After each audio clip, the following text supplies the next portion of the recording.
Bersih. Silakan Ustaz. Assalamualaikum warahmatullahi taala wabarakatuh. A'udzu billahi minasyaitonir rajim. Bismillahirrahmanirrahim. Alhamdulillahi rabbil alamin wassalatu wassalamu ala asyrafil anbiya'i wal mursalin wa ala alihi wa sahbihi ajma'in. Allahumma rabbi shrah li sadri wa yassir li amri wahlul 'uqdatam min lisani yafqahu qawli. ولا حول ولا قوة إلا بالله العلي العظيم. اللهم انفعنا بما علمتنا وعلمنا ما ينفعنا وعلمنا ما جهلنا وذكرنا ما نسينا. اللهم يسر ولا تعسر. رب تمم بالخير. اللهم افتح علينا فتوح العارفين ووفقنا توفيق الصالحين. اللهم لا سهل إلا ما جعلته سهلا وأنت تجعل الحزن إذا شئت سهلا. Jadi insya-Allah kita sambung balik pengajian kitab Bulughul Maram anjuran Masjid Negeri Masjid Abidin, yang mana kitab Bulughul Maram adalah kitab yang membincangkan tentang hadis yang berkait dengan hukum hakam yang dikarang oleh seorang ulama yang cukup terkenal yang dikenali dengan Syekh Imam Ibn Hajar Al-Asqalani rahimahullahu subhanahu wa ta'ala. Yang mana kita masih lagi dalam perbincangan berkenaan dengan zakat. Katanya wa'an Sahli bin Abi wa'an Sahli bin Abi Hathmata radhiyallahu anhuma. وعن سهل بن أبي حثمة رضي الله عنهما قال أمرنا رسول الله صلى الله عليه وسلم إذا خرجتم فخذوا ودعوا الثلث فإن لم تدعوا الثلث فدعوا الربع. رواه الخمسة إلا ابن ماجه وصححه ابن حبان والحاكم. Maksudnya daripada Sahal bin Abi Hathmah radhiyallahu anhuma, katanya Nabi sallallahu alaihi wasallam memerintahkan, menyuruh kami apabila kami membuat andaian terhadap buah-buahan yang wajib dikeluarkan zakat, maka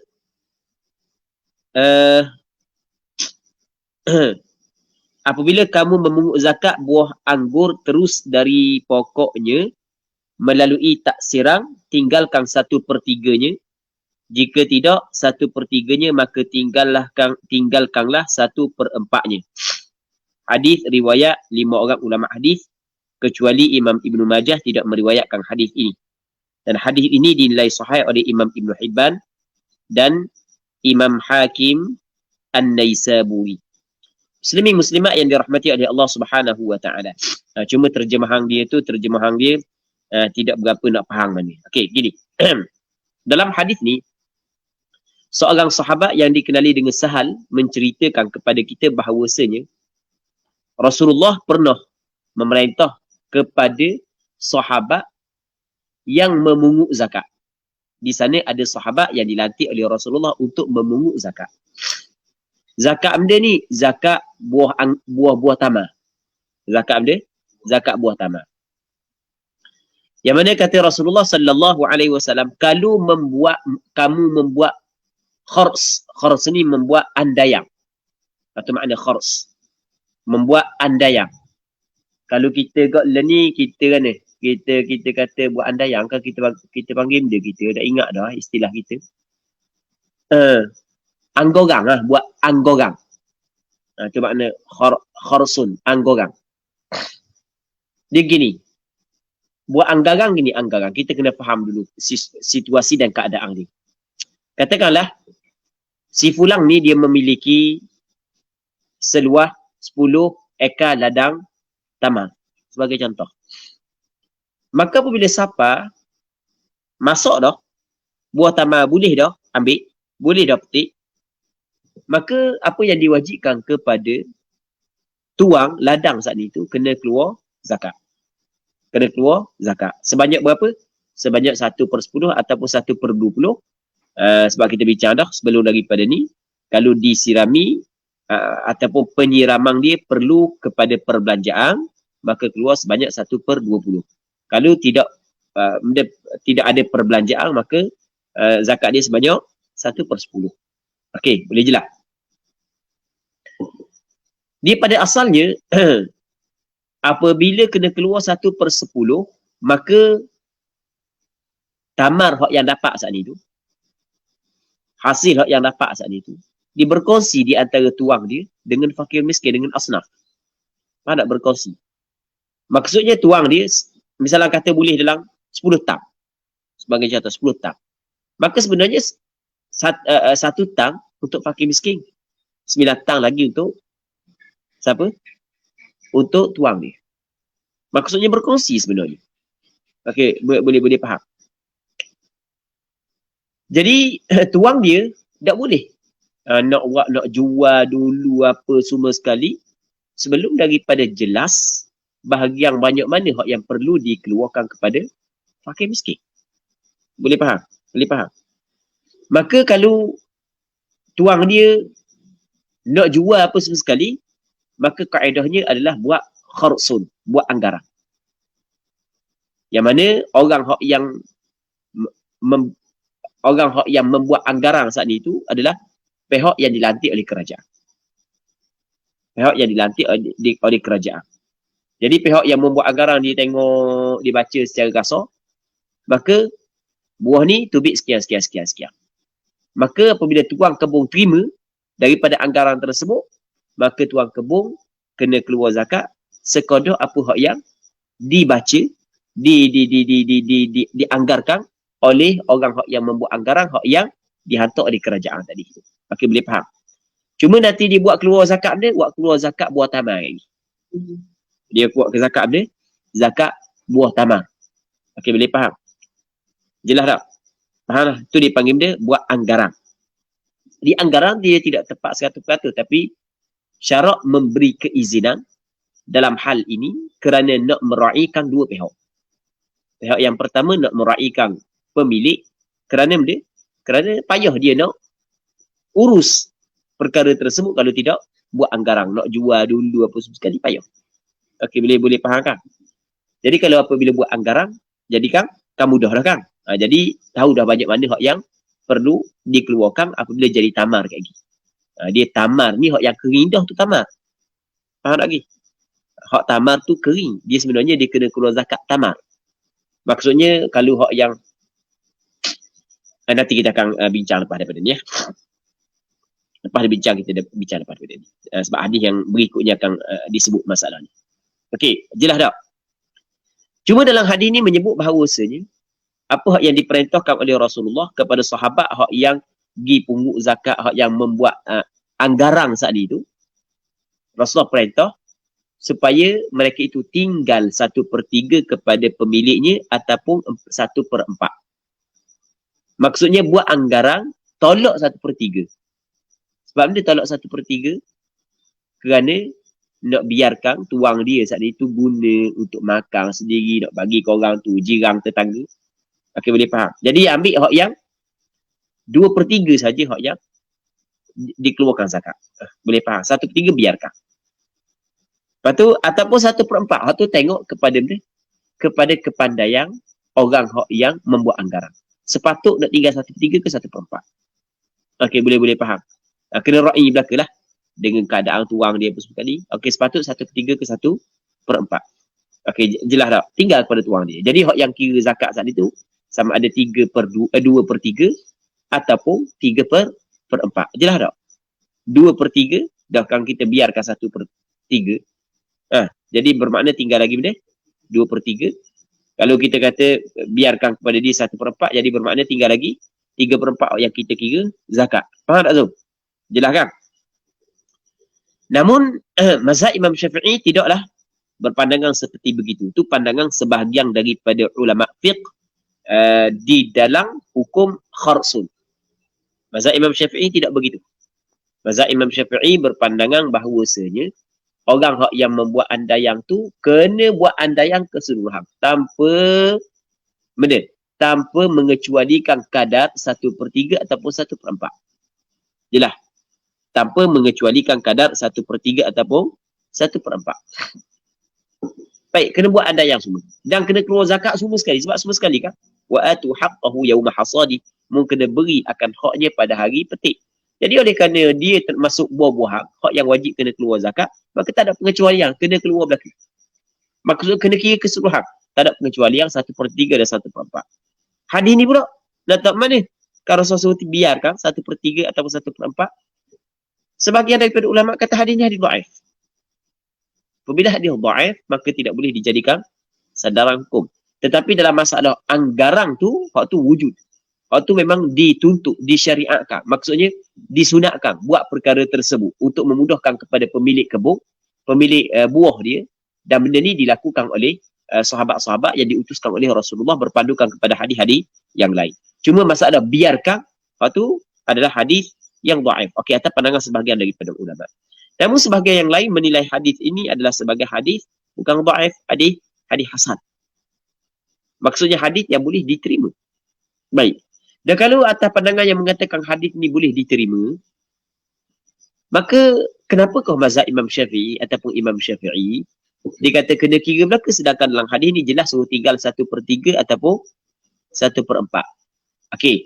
Yang dimaksud dengan tinggal 1/3 dan 1/4 bukanlah tinggal untuk kira buah dia tu, bukan. Tapi tinggal, yang dimaksud tinggal 1/3 ataupun 1/4 ni adalah apabila kita buat penilaian terhadap kesemua buah dia, banyak mana hak yang kadar, hak yang wajib keluar zakat. Okey, hak yang banyak tu, katakanlah hak yang wajib keluar zakat sebanyak 1 tang. Maka daripada 1 tang tu, tinggalkan 1/3 kepada tuang dia, ataupun 1/4 agar tuang dia boleh bagi sendiri zakat. Okey, boleh faham? Agar tuang dia boleh bagi sendiri. Maksudnya, mengambil 2/3 ataupun 3/4, pihak kerajaan ambil dan pihak kerajaan yang akan bagi, pihak pemerintah yang akan bagi.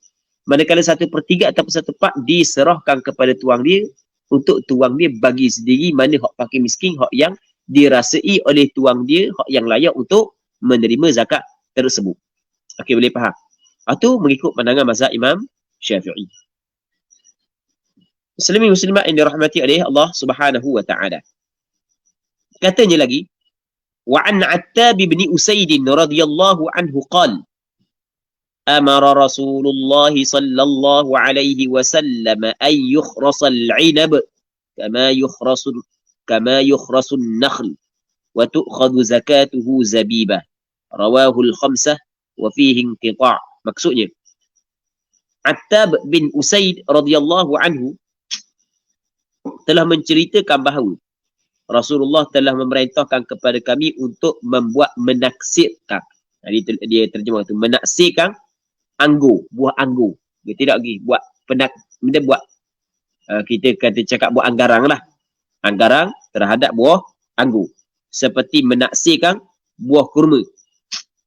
Dan memungut zakatnya dalam bentuk kismis. Jadi dalam hadis ini menyebut bahawasanya Rasulullah memerintahkan supaya sebagaimana tamar kita buat anggarang, begitu juga anggur buat anggarang juga. Okey, boleh faham. Anggur juga buat anggarang. Buat anggarang banyak mana hak yang wajib kena keluar zakat. Jadi apabila tuang dia terima kadar tu keluar zakat, maka tuang dia kat gigi kena keluar zakat zabib. Dia tidak boleh keluar zakat anggur. Okey, boleh faham. Sebab zakat ni nak meraihkan maslahah fuqara. Sedangkan anggur tidak boleh simpan lama. Hak yang boleh simpan lama benda zabib. Okey, boleh faham. Anggur boleh tak simpan lama? Tak boleh. Boleh simpan lama. Tapi kalau kismis boleh simpan lama? Boleh. Okey, boleh faham. Jelas tak? Baik. Tapi sebenarnya hak yang anggur, hak yang boleh buat kismis, dia bukan juga semua jenis anggur. Dia ada anggur yang boleh buat kismi dan ada anggur tidak boleh buat kismi. Dia bukan semua anggur boleh buat kismi. Sama ada anggur boleh buat kismi ataupun tidak. Pada zahirnya wajib dia kena keluar zakat kismi selepas daripada buat kharas. nak keluar anggur ni. Dia tidak dapat disimpang oleh fakir miskin. Boleh faham tak? Sebab itulah dalam hadis ni suruh kena diambil zakatnya zabib, kismi. Jelas tak? Sebab itu adalah masalah untuk fakir miskin. Tapi kalau keluar anggur sekalipun, orang fakir miskin dia boleh buat je proses untuk jadi zabib. Okey, boleh faham kan? Jadi dalam masalah ni muslimin muslimat yang dirahmati oleh Allah Subhanahu wa taala, dalam hadis ni walaupun hadis ni dhaif, namun sebahagian daripada ulama fiqh mengatakan bahawasanya sebagaimana dibuat anggarang terhadap tamar, begitu juga dibuat anggarang terhadap anggur.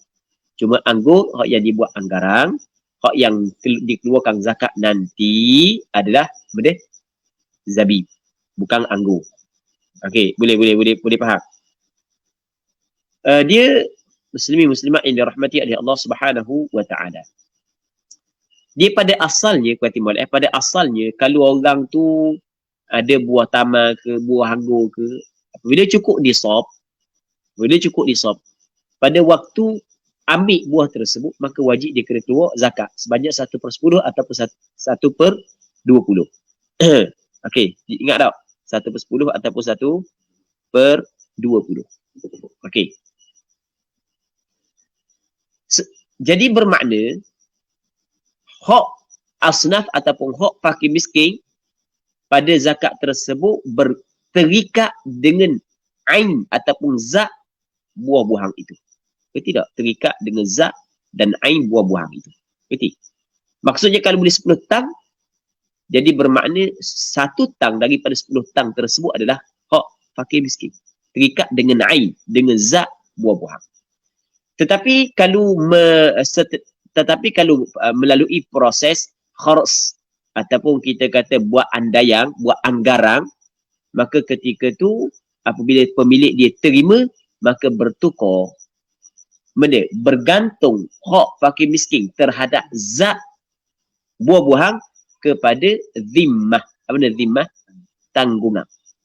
Maksudnya pemilik dia menanggung kadar tersebut untuk dikeluarkan zakat. Sama ada dikeluarkan daripada buah-buah dia ataupun dicari hak lain. Yang penting di bawah tanggungan dia. Yang penting dia kena keluar banyak. Okey, boleh faham? Jelas tak perbezaan di antara dua perkara tu? Ini di antara benda yang perlu kita kena tahu. Seterusnya wa an Amr bin Shu'aib an abihi an jaddihi anna imra'atan atat an-nabiy sallallahu alaihi wasallam wa ma'aha banatun laha wa fi yadi ibnatiha miskatani min dhahab faqala laha atu'tina zakata hadha atu'tina zakata hadha qalat la qal ayasurruki an yusawwiraki Allahu bihi ayasurruki an yusawwiraki Allahu bihima yawmal qiyamati siwaraini minna fa'alqathuma rawahu ats-tsalatsah wa isnaduhu qawi sahhahu al-Hakim min hadits Aisyah. Disebutkan daripada Amr bin Shu'aib, daripada ayahnya, daripada datuknya, yang mana telah mengatakan datuk kepada Amr bin Shu'aib adalah sahabat Nabi sallallahu alaihi wasallam, bahawa pernah ada seorang wanita. Oh, hebat. Ayah sahabat. Baik. Lepas daripada tu ayah alim, anak dia alim, cucu dia alim. Hebat ni. Dan sebenarnya hak ni hak yang perlu kita kena tekad. Kita kena azam dalam hati. Kena azam dalam hati begitu. Kan ulama, orang hak yang ada ilmu, dia mempunyai kedudukan yang tinggi di sisi agama. Tapi bahaya pun bahaya juga. Katanya disebut daripada Amr bin Shu'aib, daripada ayahnya, daripada datuknya yang telah mengatakan bahawa pernah ada seorang wanita datang kepada Nabi sallallahu alaihi wasallam dengan membawa puterinya, anak perempuannya, yang mengenakan sepasang gelang di tangannya. Ada seorang perempuan Dia jumpa dengan Rasulullah dan dia bawa anak puang dia. Pada lengan anak puang dia ada gelang. Ada gelang 2 urat ke 2 utas. Ni. Pendim dia. Gelang. 2 utas. Ke 2 urat tu. Ke 2 helai. Okey. Gelang 2 utah ada di tangan ni. Gelang. Jadi apabila tengok Rasulullah tengok gelang. Ada di tangannya, maka Nabi SAW bertanya kepadanya. Apakah kamu telah membayar zakat gelang ni? Membayar tak zakat? Apakah gelang saja membayar tak zakat? Wanita itu menjawab, tidak. Tak bayar pun zakat. Nabi SAW bersabda, sekakah kamu jika nanti pada hari kiamat Allah akan mengenakan kepadamu sepasang gelang api kerana tidak membayar zakat gelang, 2 gelang tersebut. Faham? Mu suka ke kalau di akhirat kelak Allah Ta'ala tukar gelang saat ni itu kepada gelang api sebab mu tak bayar zakat? Maka spontan wanita itu melepaskan sepasang gelang puterinya itu. Buang. Dia cabut lalu gelang tersebut daripada tangan anak puang ni. Ambil capuk. Tu fa'alqathuma. Buang tu daripada tangan anak perempuan dia 2 gelang tersebut. Katanya hadis ini diriwayat oleh 3 orang ulama hadis dan sanadnya kuat, dan hadis ini dinilai sahih oleh Imam Hakim daripada hadis Aisyah radhiyallahu taala anha. Baik. Jadi jelas ketika ada seorang perempuan bawa anak dia pakai gelang, maka Rasul tanya, keluar zakat ke tak gelang ni? Faham? Maka dia kata tak keluar zakat. Jadi apabila dia kata tak keluar zakat, Rasul kata kalau tak keluar zakat maka akan diganti dengan gelang daripada api neraka. Na'udzubillahi min dzalik. Siapa hendak? Perempuan ni takut dibuang lalu. Baik, maka sebahagian daripada ulama menjadikan hadis ini sebagai dalil bahawasanya perhiasan perempuan, pakaian perempuan juga wajib kena keluar zakat. Dan ini pandangan mazhab Hanafi. Pandangan mazhab Hanafi, pakaian wanita juga wajib kena keluar zakat berpandukan kepada hadis ini. Okey, boleh faham?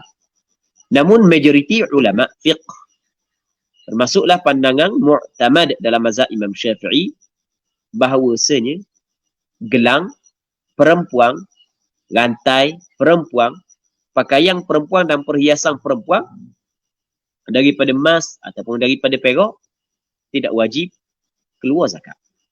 Okay, boleh faham? Tak wajib dia? Tak wajib keluar zakat dengan syarat-syaratnya. Dia ada syarat-syarat dia, bukan tidak wajib keluar zakat secara mutlak. Ada syarat-syaratnya. Apabila cukup syarat-syaratnya, maka tak wajib keluar zakat. Okey. Dia mah dan perak di antara 2 logam yang wajib kena keluar zakat. Mah dan perak. Okey, boleh faham? Logam emas, logam perak, apabila cukup nisab, cukup haul, wajib kena keluar zakat. Melainkan kalau orang tu dia pergi cari mah, dia pergi cari perak, maka waktu kena keluar zakat tanpa disyaratkan haul. Faham? Boleh je, wajib kena keluar zakat. Kalau simpanan ataupun jongkong emas sebagai contoh, yang penting hak berkait dengan mah, bekas mah ke, jongkong mah ke, maka hak tu sepakat ulama wajib kena keluar zakat. Hak yang berlaku khilaf adalah perhiasan dan pakaian perempuan. Adakah wajib keluar zakat ataupun tidak? Kalau pakaian yang diharamkan, hak sepakat mengatakan wajib kena keluar zakat. Tidak, di sana ada pakaian perhiasan yang diharamkan. Contoh, Tok Imam beli gelang nak pakai ke dia. Gelang emas nak pakai ke dia. Maka tu dipanggil benda haram. Maka wajib kena keluar zakat. Okey, boleh faham tak? Boleh faham? Tapi kalau sama, okey, yang pertama mesti kena harus. Bukan benda yang diharamkan. Itu yang pertama. Yang keduanya, mesti tujuan untuk isti'mal. Tujuan untuk guna. Kalau tujuan untuk sipang, Walaupun perhiasan perempuan tetap wajib kena keluar zakat. Boleh faham? Boleh faham? Jadi pendek kata secara ringkasnya, gelang ke, gatal rapuang ke, tak wajib keluar zakat mengikut pandangan majoriti ulama termasuk pandangan mazhab Imam Syafi'i. Tapi dengan syarat mesti perhiasan tersebut, pakaian tersebut adalah perkara yang diharuskan. Yang diharuskan. Dan bagaimana contoh yang tidak diharuskan? Contoh yang tidak diharuskan adalah gelang lelaki. Itu tidak diharuskan. Ataupun gelang tersebut untuk orang puang dah. Tapi melebihi kadar adat. Melebihi kadar uruf. Kadar uruf lebih tepat. Melebihi kadar uruf. Rata-rata, gamar-gamar, dia sebenarnya kadar uruf ni, dia tidak boleh kita buat satu penetapan. Okey, boleh faham? Tidak boleh kita buat satu penetapan. Tapi nak mudah memang buat satu penetapan. Sebenarnya bukanlah mesti buat satu penetapan. Sebab dia berubah kadar uruf daripada satu tahun kepada satu tahun yang lain. Okey, boleh faham? Kadar uruf ketika PKP mungkin berbeza dengan kadar uruf ketika orang banyak duit. Betul tak gitu? Musim PKP ni habis orang pakai jual. Maka kadar uruf ketika PKP dia lain daripada ketika hak yang bukan PKP. Cuma kadar uruf yang ditetapkan di Terengganu oleh pihak Maidam oleh kerana nak memudahkan orang mengetahui banyak mana hak yang lebih kodoni tak wajib zakat. Kalau lebih daripada kodoni wajib zakat adalah 850 gram. Adalah lebih kuranglah 850 gram. Tapi pada asalnya kadar uruf ni bukanlah suatu ketetapan yang boleh kita tetap dengan kadar tersebut kerana uruf dia boleh berubah. Faham lagi? Uruf boleh berubah. Dan ni semakin hari rakyat semakin sempit menghadapi tekanan hidup. Kerja tak boleh apa semua PKP kan. Baik. Dan kadar uruf ketika rakyat dalam keadaan tak ada PT apa semua sekali, dia tidak sama dengan kadar uruf ketika orang banyak PT. Maksudnya dia boleh berubah. Okey, boleh faham kan? Dia boleh berubah. Lain ni kalau orang tak ada PT, dia nak fikir bakmah. Tak ada PT. Tak ada PT, nak fikir bukan nak fikir bakmah, nak fikir dia bagaimana nak makan. Lain ni, bagaimana nak makan. Jangan kira dengan pok-pok menteri. Buat menteri, tak boleh kira buat dia. Buat dia bukan fikir nak makan, dia bukan fikir bagaimana aku nak makan, dia fikir nak makan. Dia tak fikir nak makan. Dia fikir hak mana hak sedap hari ni. Dia fikir banyak kan. Betul tak gitu? Jadi hak yang menanggung kesusahan PKP ni bukan pokok menteri. Pokok menteri pandai buat gatung-gang je buat dia. Sungguh hakikat sungguh ni. Baik. Muslimin muslimat yang dirahmati oleh Allah Subhanahu wa taala. Live ni. Ingat tu. Live ni. Suka budak. Ya sungguh. Hakikat sungguh. Faham? Sebab itulah kena turun kampung etek. Tengok orang-orang kampung lagu mana. Kadang orang kampung hak susah. Hak tak boleh nak kerja. Sampai ke rumah tangga pun jadi retak. Berlaku perceraian. Hilang tempat kediaman. Rumah sewa tak boleh nak bayar. Faham? Padahal orang nak akad dera putih pun. Benda sabar lah. Baik. Muslimat yang dirahmati oleh Allah Subhanahu wa taala. Jadi mengikut mazhab Imam Syafi'i, gini, kita buat sekali lagi sepulang. Benda cakap banyak ngak, mesti ketang kat lain. Jadi emas dan perak kalau dia jongkong dan seumpamanya, sepakat ulama mengatakan kalau cukup haul, cukup nisab, wajib kena keluar zakat. Emas, perhiasan perempuan, kalau ia adalah yang diharamkan, juga wajib kena keluar zakat. Yang diharamkan, kita buat contoh tadi. Lebih daripada kadar uruf yang sepatutnya dipakai oleh uruf, banyak ni, dia pakai lebih daripada kadar uruf, ataupun dipakai oleh lelaki sebagai contoh kan. Tapi kalau dia pakai oleh perempuan yang mendedahkan aurat, tu bukan haram pakai. Tu haram dia. Haram mendedahkan aurat, tu kita kena faham boleh. Dua perkara yang berbeza. Baik. Dan dia saat ni tu, perhiasan dia saat ni tu memang kosak untuk pakai. Okay, boleh faham? Kosak untuk dia, untuk pakai. Bukan kosak untuk simpan. Ada orang beli emas, dia bukan nak pakai, tapi dia nak buat benda, nak simpan. Faham lagi? Simpan. Dia panggil, buat benda lah ni. Aset ke dia panggil benda. Betul?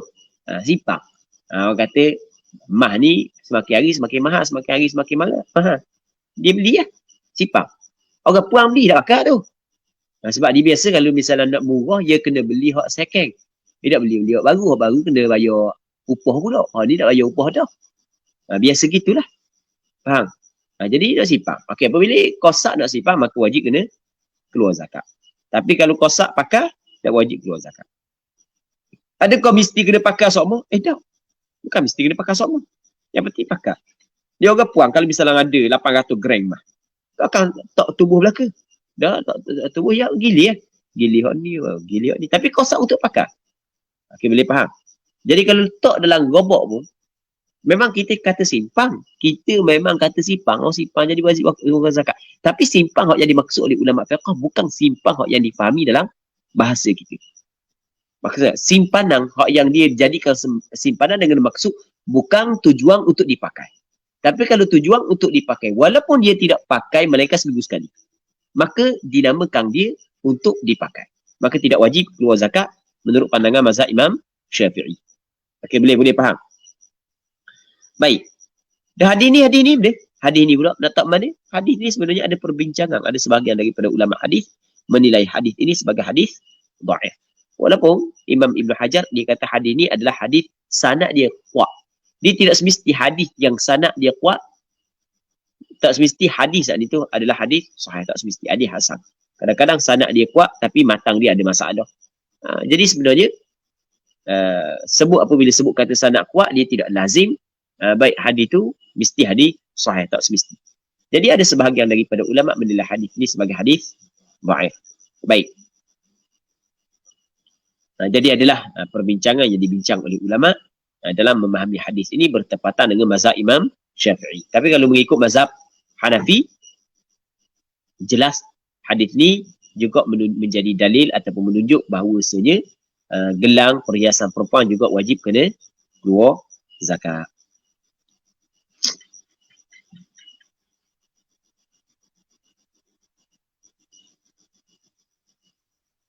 Katanya wa'an Ummi Salamah radhiyallahu anha annaha kanat talbasu awdahan min dhahab faqalat ya Rasulullah akanzunhu qal idza addaita zakatahu falaysa bikanz. Maksudnya Ummu Salamah radhiyallahu taala anha menceritakan bahawa dahulu beliau yakni Ummu Salamah memakai perhiasan emas. Lalu dia bertanya, wahai Rasulullah, apakah perhiasan ini juga termasuk dalam kanzun, harta simpanan? Di asal kanzun ni benda yang ditanam ataupun benda yang disimpan. Itu asal makna kanz, benda yang ditanam ataupun benda yang disimpan. Yang mana dalam Quran Allah Taala kata walladzina yaknizuna adh-dhahaba wal fiddata mana? Walladzina yaknizuna adh-dhahaba wal fiddata wa la yunfiqunaha fi sabilillah fabashshirhum bi'adzabin alim. Sesiapa hak yang menyimpan emas dan perak lalu mereka itu tidak berinfak, tidak mengeluarkan zakat, maka khabarlah berita gembira kepada mereka itu dengan azab yang pedih. Tengok Allah Subhanahu Wa Taala sebut begitu dalam Quran. Jadi Allah Taala kabarkan walladzina yaknizuna, ya, kanz. Kanzun masdar daripada yakniz. Okey, boleh faham. Masdar. Jadi apabila Allah Taala kabar lagu tu kena azab yang pedih bagi orang yang menyimpang emas perak tanpa berinfak, maka Ummu Salamah tanya, adakah hak ni wahai Rasulullah dinamakan sebagai kanz juga ni? Ni wahai Rasulullah. Bagi dia menjawab, jika kamu menunaikan zakatnya bukan disebut harta simpanan. Kalau maksudnya kanz hak yang kalau orang simpan perkara tersebut, maka dia akan diseksa dengan azab yang teruk, azab yang pedih. Kanz itulah, kalau dia keluar zakat tidak dinamakan kanz. Bila dinamakan kanzun apabila tidak mengeluarkan zakat. Allah Rabbi. Ini benda yang penting. Di zaman kita ni, Allah Subhanahu Wa Taala bagi kepada sesetengah orang Islam rezeki yang lebih. Maka dia pun beli benda jongkong emas, ataupun dia beli benda duit dinar, ataupun dinar kan. Dia beli, ada orang beli sebulan. Apabila cukup nisab, wajib dia kena bayar zakat. Cukup nisab, wajib bayar zakat. Faham? Cukup nisab, lepas tu cukup haul. Maksudnya nisab saat itu duduk dalam bilik dia selama setahun. Wajib dia kena bayar zakat. Nisab lebih kurang dalam 20,000 lebih kurang. Nilai dia. Nilai 20,000 lebih kurang. Kalau kalau emas 85 gram. 85 gram lebih kurang dalam harga 20,000 lebih kurang kan. Jadi kalau duduklah setahun, wajib kena keluar zakat sebanyak 500 riyal. Okey, boleh faham? 500 ringgit kena keluar zakat. Jadi kalau misalnya nilai yang 40,000, kita katakanlah emas dia saat ni tu ada dalam 160 gram. 160 gram, 4,000. Jadi kena keluar zakat berapa? 1,000. Banyak tu kena keluar zakat. 1,000. 2.5%. Tapi sebenarnya hak yang kita keluar zakat, hak tu hak kita sebenarnya. Kita nampak banyak sebab kita nampak rugi korang. Tapi hakikatnya hak tu hak kita. Hak kita makan, hak kita belanja apa semua sekali tu bukan hak kita. Faham? Hak tu kita tinggalkan. Hak kita sungguh adalah hak yang kita beri kepada orang.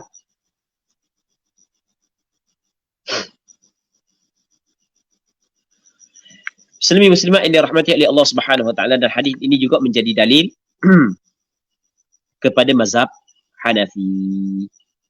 Berbeza dengan mazhab Syafi'i. Tadi kita jawab dah ataupun kita hurah dah menurut pandangan mazhab Imam Syafi'i.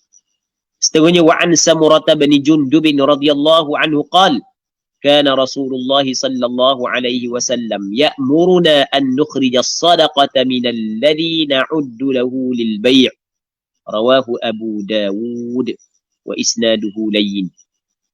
Samurah bin Jundub telah mengatakan bahawa dahulu Rasulullah memerintahkan kepada kami untuk membayar zakat barang yang biasa kami persiapkan untuk diperjualbelikan.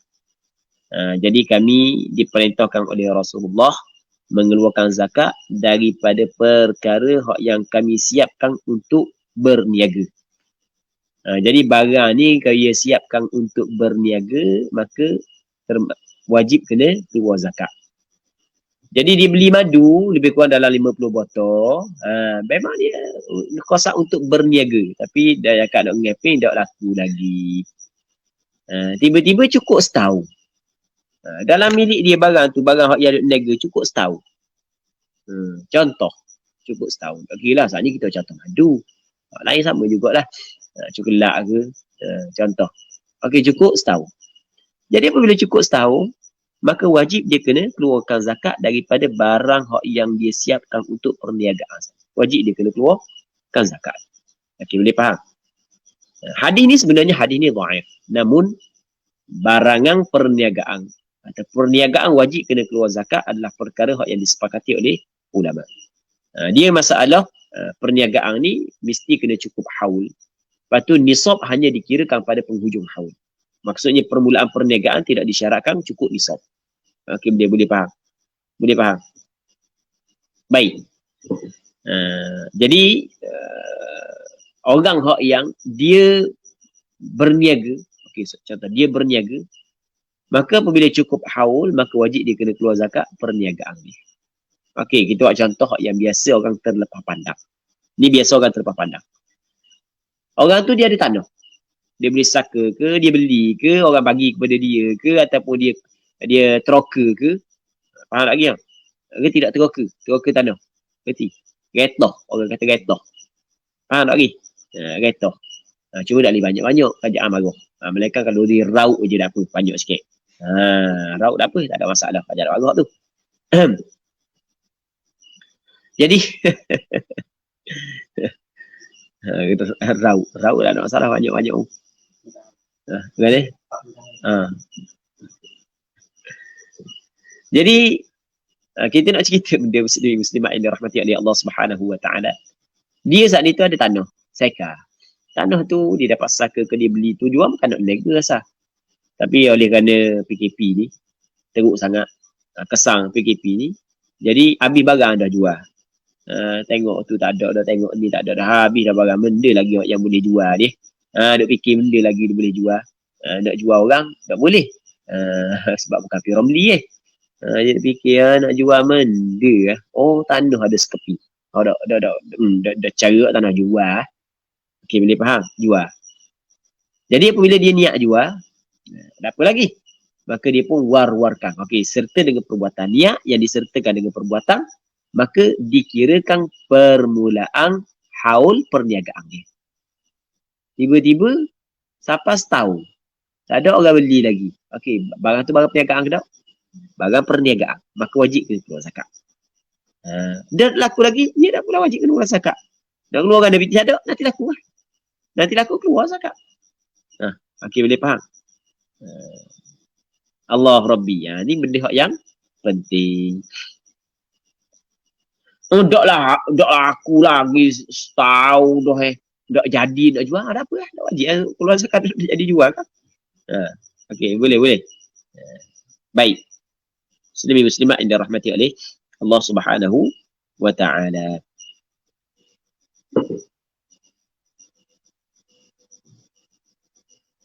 Hadis ni diriwayat oleh Imam Abu Daud, sanadnya adalah sanad yang lemah. Seterusnya wa'an Abi Hurairah radhiyallahu anhu. Jadi untuk malam ni kita berhenti sini dulu. Allah Subhanahu Wa Taala a'la wa a'lam. Sallallahu ala sayyidina Muhammad wa ala alihi wa sahbihi ajma'in walhamdulillahi rabbil alamin.